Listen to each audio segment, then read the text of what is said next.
Hey everybody, Gretchen Hillesheim, Artsie Designs here. This will be a review of Derwent's Graphik Line Painter pens, and there's really mixed reviews on the internet about these pens. Some people like them, some people don't. So I've had a chance to use this set, set number 1, for a while, and there are things I like to use it for. I just got 2 and 3 the other day, and so I'm really excited about those. Comes in 20 colors, which is a big pack. It's actually a cool looking box. Otherwise it comes in these 3 packs, and they have this nice, they're kind of like a, not really a vinyl, it might be kind of a recycled thing, but they're pretty. And in each one are 5 different colors. It has which markers are in there checked off from all of them that are available.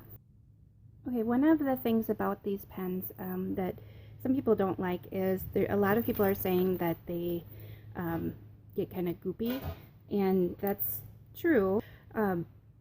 I really don't care so much if I get big blobs of stuff on my paintings, because I tend to do kind of more abstract experiential kind of thing. If you're doing a very, very detailed project that you would hate to have a big glop on, then I would use something else. These are just like other paint pens. You shake them up. They have a water-based paint in there. On the tip you can see I grabbed this one because it does have a little bit of paint on there. So you can see the way the pen is made up. This part right here is where the paint comes out unexpectedly. Otherwise it comes out through this tip here. One of the things I would recommend is that every so often you just press the flat surface down. I don't know if you can see that. And any paint that was on there, now you want to hold it up and down when you do that, but I was doing it just for demonstration. But any paint that was in the top will go back down into the reservoir. Okay, so to use these pens, you can do a bunch of different things with them. Like this is one of the new ones, so oops, gotta zoom back out.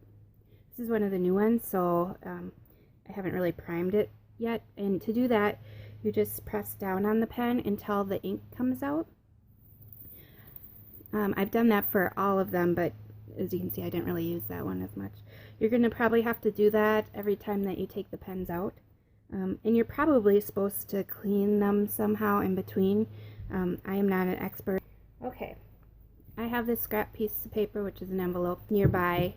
And you're going to want something like that, because before you grab another color, you're going to want to make sure that that paint is not globby on there, because then it will come out when you don't want it to.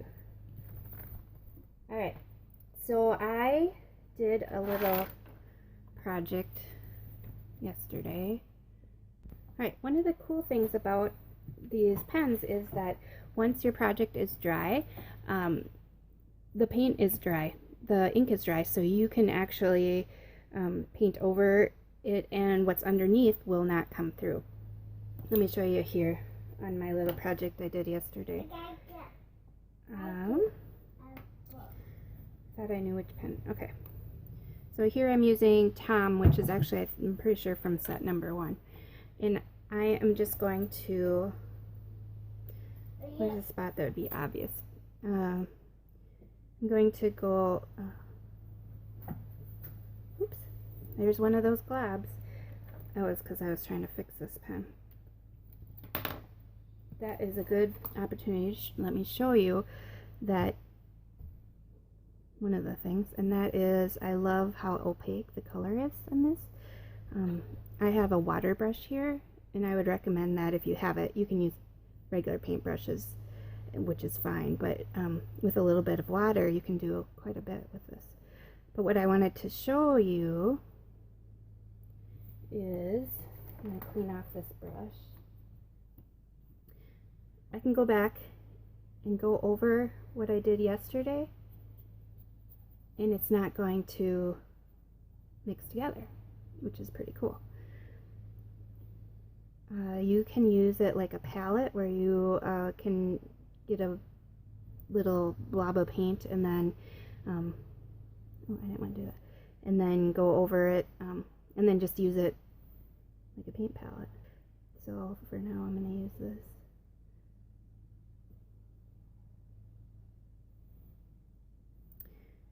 Blob. You can just use it like a little palette and come off of here, so that you know how diluted it is. Or if you want to mix colors together, you can do it that way. I'm going to take this yellow and I'm going to make a little blob on here. I'm going to make it right here. Make a little blob, and then I'm going to take and blow it. One of the very cool things that I like about this pen. Kind of an abstract little swooshy thing, kind of a modern thing. You can do another color on top of that. I'm going to grab this one, which is got an unfortunate name of blood. And I'm going to make another blob.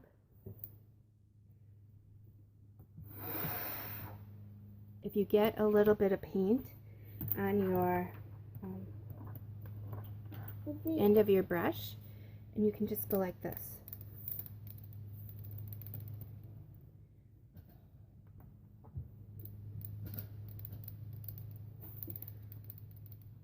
You can also blow from the brush too.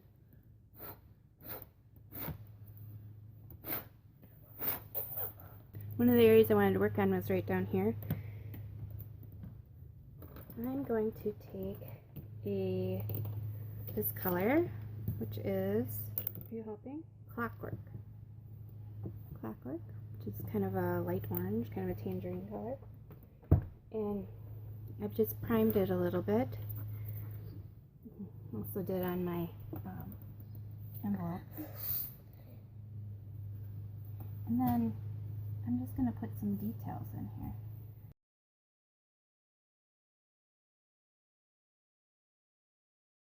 When I first did this, remember I had that little blob. I'll show you how you can do it a little bit nicer. And that's, you can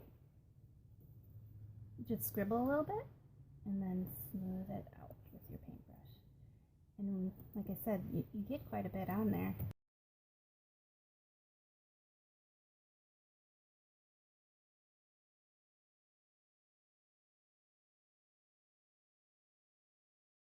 I'm going to make a blob down here. I'm going to take a mister then and just spray it out. It also makes it a little bit easier. You can make it run a little bit.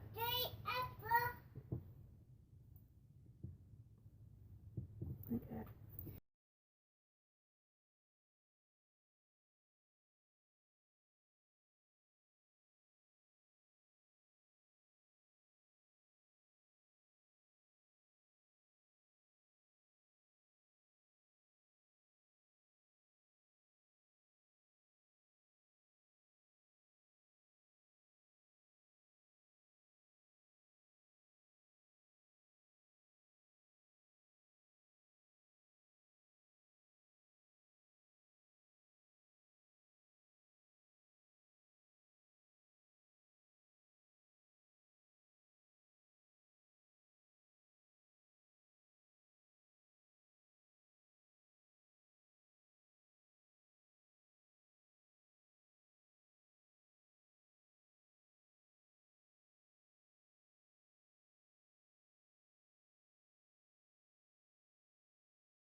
Okay, that was the Derwent Graphik Line Painter pens.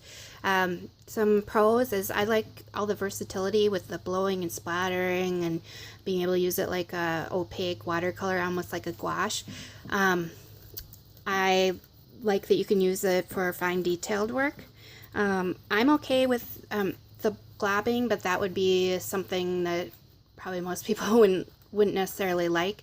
But if you look on YouTube, there are some videos on how to help prevent that happening.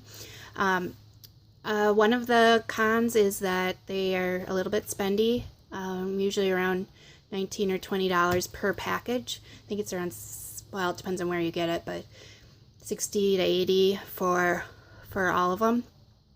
I got these on a special, so they actually only end up being about 14 each, which for 5 pens isn't super great, but it's still much better than the average.